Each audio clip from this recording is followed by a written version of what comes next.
Mas Andi, Terima kasih. thank you. Please sit Terima kasih. down. Terima kasih sudah menyempatkan Mas Andi. Waduh, saya yang senang sekali nih. Iya, saya minta izin copot masker.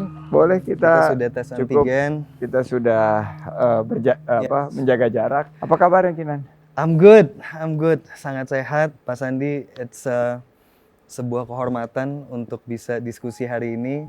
How are you? Apa kabarnya hari ini? Sehat dan baru aja pulang dari Jawa Barat melihat bagaimana kita bisa menebar harapan di tengah pandemi dan kesulitan ekonomi bagi masyarakat untuk terus berkreasi, berinovasi, beradaptasi dengan protokol yang ketat dan disiplin, juga berkolaborasi.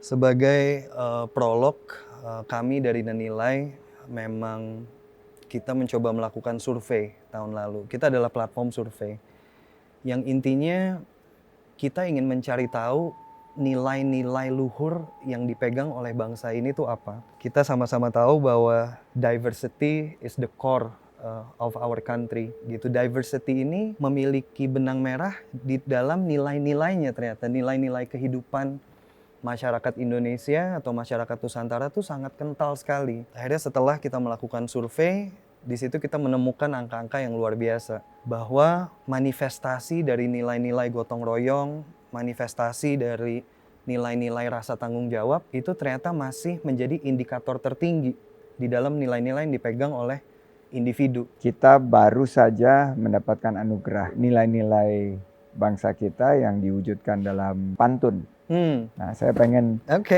bacain pantun buat Mas Kinan dan teman-teman Nenilai. Terbang ke Bajo sama Andika Pratama. Alamnya indah, budayanya terpelihara. Mas Kinan, ayo terus kolaborasi bersama supaya pariwisata dan ekonomi kreatif bangkit segera. Wow, thank you. Boleh tepuk tangan? Wow, thank you. Very thoughtful of you. Karena nilai Indonesia itu tidak akan terlepas dari tiap-tiap individu kita. Ya tadi ya, gotong royong, rasa tanggung jawab, rasa peduli. Ya bangsa yang besar kan yang menghargai budayanya, kecintaan terhadap tanah air. Menurut saya terpatri di tiap-tiap individu Indonesia. Pasti namanya jatuh cinta tuh seperti ada rasa yang bergejolak kan. Kayak wow, I'm in love with my country so much gitu. Itu di titik apa Pak Sandi? Rasa itu hadir? Saya mulai menyadarinya pada saya masa remaja sampai dewasa ini saya banyak di luar negeri. Pada saat di luar negeri kita sangat mengapresiasi hal-hal yang mungkin kita anggap sangat biasa kalau kita tinggal di Indonesia. Hal-hal di mana masyarakat itu senyum, menerima kita dengan apa adanya, terbuka. Mereka betul-betul menghargai keluhuran budaya mereka. Disitulah saya betul-betul melihat bahwa Indonesia ini benar-benar dikaruniai oleh Tuhan yang Maha Kuasa dengan kita diberikan keindahan alam yang luar biasa. Kita kadang-kadang tidak mensyukuri anugerah itu bahwa we're so lucky sebagai Indonesian. Nah mungkin kalau saya boleh masuk ke ranah personal gitu ya, kita bicara sedikit tadi soal nilai-nilai kebangsaan. Tapi kita semua di sini pasti memiliki nilai-nilai personal. Kita pun hidup mencoba menggali dan mengenal diri kita. Apa yang Pak Sandi jaga di dalam diri itu sampai hari ini Pak Sandi pegang betul? Apa sih yang menjadi nilai dari seorang Indonesia yang ingin membangun bangsa dengan pola pemikiran entrepreneurial? Apa sih entrepreneurial value? Dan kita kerucutkan kepada 3 value utama. Value utamanya itu adalah perseverance, bahwa kita harus kerja keras, kita harus kerja cerdas, kerjanya tuntas dan kerjanya ikhlas. Kedua, kejujuran. Yang membedakan orang Indonesia adalah bagaimana mereka secara jujur menampilkan nilai-nilai dia dalam kesehariannya. Dan terakhir, menurut saya salah satu value yang sangat melekat di insan Indonesia adalah mereka ingin menjadi orang baik. Orang Indonesia itu paling cepat berinovasi. dalam hal budaya, Hmm. mencari solusi, mereka terus berinovasi. Karena by nature itu sebenarnya sudah ada di dalam DNA kita DNA gitu kita ya. dari awal itu seperti kenapa kita masuk ke dalam alam reformasi, karena kita ngambil resiko. Betul. Kita melihat hari ini the entrepreneurial value and spirit ini blooming. Itu juga datang dengan banyaknya tantangan. Dan tantangan itu adalah banyak yang bilang bahwa anak muda susah untuk konsisten di apa yang mereka develop. They have the ambition, but they don't have the consistency. Dan pertanyaannya bagaimana proses Pak Sandi menjaga betul nilai-nilai yang dipegang gitu? Bersyukur dan bersabar menurut saya. Bahwa hidup itu akan pasang surut, nah consistency. Jadi keistiqomahan kita dalam bekerja keras, bekerja cerdas, bekerja tuntas ya. Ini yang konsistensi ini tuntas. Sampai selesai. Jadi jangan pernah berhenti, finish what you start. Jangan pernah berhenti jika kita belum selesai. Dan kita nggak akan pernah selesai. Jadi kita continue to strive. Work in progress all the time. Baru kita serahkan kepada yang di atas ya, kerja ikhlas. Bicara soal nilai individu tadi, saya pribadi merasa banyak sekali peran orang tua di dalam pengolahan nilai-nilai gitu ya, growing up. Adakah nilai-nilai dari orang tua yang dipegang teguh sampai hari ini dan itu yang ditransfer juga ke anak Pak Sandi hari ini? What is that? Ayah saya lahir di Sulawesi, ibu saya lahir di Indramayu, akhirnya saya lahir di Sumatera. Jadi kalau kita bicara Indonesia, inilah Indonesia. Ini adalah bentuk Indonesia nih. Nah, nilai-nilai yang ditanamkan oleh orang tua saya ini, yang saya tidak akan pernah lupa adalah disiplin. Jadi dia menanamkan nilai-nilai tepat waktu, nilai menepati janji.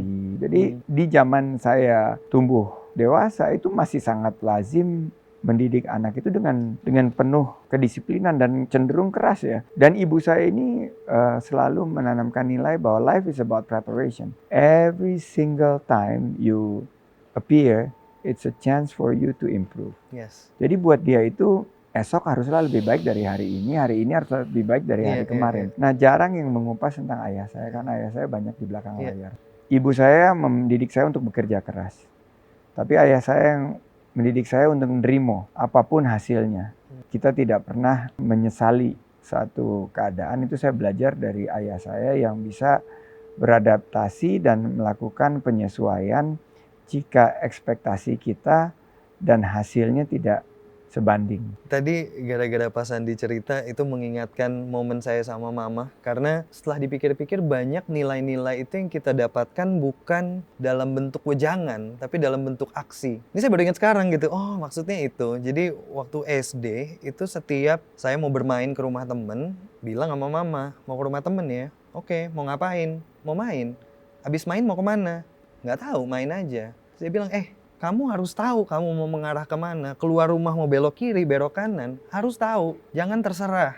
Wow, kok beda gitu. Tapi akhirnya di situ ada kesadaran, oh integritas. You need to know where you going gitu. Dan akhirnya dari momen-momen seperti itu, akhirnya dipegang teguh gitu sampai hari ini. Dan itu pun yang ditransfer gitu ke anak 2 tahun, what do you want? What do you want? So speaking about values and the good things ya. Tadi kita bicara banyak about the positive and the good things gitu. Dalam bisnis gitu saya selalu diajarin we need to know our weakness. Not necessarily on business aja tapi dalam diri sendiri. Menurut Pak Sandi apa yang Pak Sandi consider it's a weakness yang you will always improve? Saya banyak kekurangan. Misalnya di awal-awal bahwa waktu profesional kekurangan saya nggak pandai melobi waktu itu. Dan untuk mendapatkan satu hasil yang maksimal, optimal dalam membangun karir itu kita harus punya kemampuan untuk negotiate, negosiasi, membuat orang senang. Communication Life is skill. about selling kan. Sebagai profesional you're not only selling the result of your work, tapi juga kan about yourself. Setelah saya di PHK, saya memulai pengusaha. Awalnya saya mengalami struggle yang luar biasa karena saya tidak terbiasa mengambil risiko. Akhirnya saya bermitra dengan orang-orang yang pandai untuk membuka pasar, membuka relasi. Dan itu balik lagi sudah ke landasan nilai masyarakat Indonesia, bahkan masyarakat Nusantara gitu ya, adalah gotong royong. Itu kan pada esensinya collaboration. Iya. Kita melihat mungkin kolaborasi itu sebagai sesuatu yang baru, padahal kalau kita kembali melihat nilai-nilai kita, we've been doing this for thousands of years gitu kan. Dari kira-kira kilometer 0 Nah, bangsa ini kita sudah bergotong udah royong. berkolaborasi. Saya melihat Pak Sandi menganalogikan entrepreneurship itu bukan sebagai sebuah bisnis. And I can totally relate to that. For me, entrepreneurship itu udah seperti gaya hidup, udah menjadi nilai. The spirit of entrepreneurial tuh itu tuh menjadi nilai yang sangat dalam. Sampai mulai mencoba mencari informasi gitu, esensi entrepreneurship. And I came across this thinker, Muhammad Yunus. Oh yes, Oh my idol. ya, Hmm. dan ini saya literasinya, kemudian all his thesis gitu coba dicari tahu, and he said something very bold. Dia bilang, everyone in this world should be an entrepreneur. Itu pada saat saya dapat statement itu, it's exciting, but how? Where to start? What is your perspective?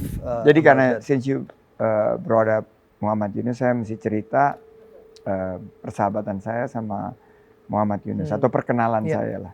2009 saya terbang membawa tim ke Bangladesh, ingin belajar tentang microfinance dan Grameen Bank yang Grameen Bank. dia gagas. Namanya itu exposure visit. Waktu pertama kali berinteraksi dia tanya, dari mana? Anda datang dari mana? Saya bilang dari Indonesia. Dia ketawa terpinggal-pinggal, dia bilang, ini lucu, kamu terbang berjam-jam datang ke Bangladesh mau belajar microfinance. Saya mendapatkan ide dan mengembangkan microfinance itu justru dari Indonesia. I see. Dia bilang jadi tahun 70 awal dia datang ke Indonesia dan diberikan kesempatan exposure visits yang sama tapi ke BRI. Pada saat itu BRI lagi mengembangkan kegiatan ekonomi kerakyatan yang sekarang menjadi signature kekuatan BRI. Dia bilang, wah ternyata apa yang dilakukan BRI dalam waktu yang tidak terlalu lama bisa mentransformasi dan hilangkan kemiskinan absolut. Nah, konsep ini yang dia bawa kembali ke Bangladesh dan dia bentuk Grameen Bank. Nah, di situ saya nangkep gitu loh, bahwa saya melihat bahwa entrepreneurship is not a profession, tapi entrepreneurship is a mindset. Cara berpikir kita. Dan itulah cara berpikirnya Muhammad Yunus, cara berpikirnya mungkin Mark Zuckerberg, Bill Gates, dan lain sebagainya. Kegagalan itu adalah anak tangga menuju kesuksesan.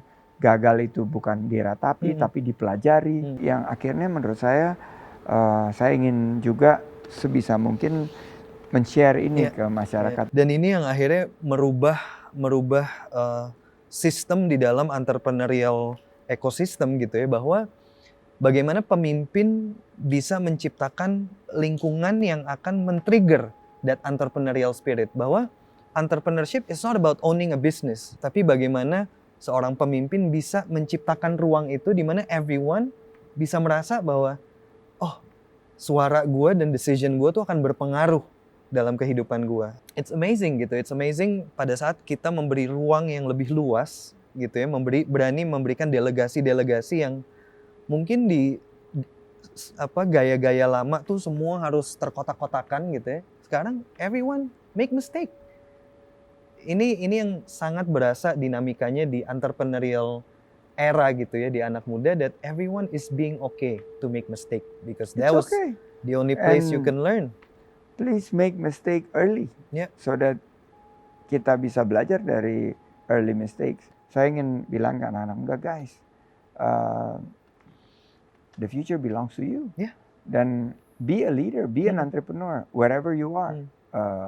Nggak perlu owning a business. Kalau passionnya di pelayanan publik, silakan di pelayanan publik. Passionnya di pendidikan, silakan. Passionnya di kesehatan, silakan. And it's addicting. Once you felt it gitu, kayak you just can't stop. So, Pak Sandi, sebagai penutup, yes, kita sama-sama pakai kacamata. Ini pantun kacamata.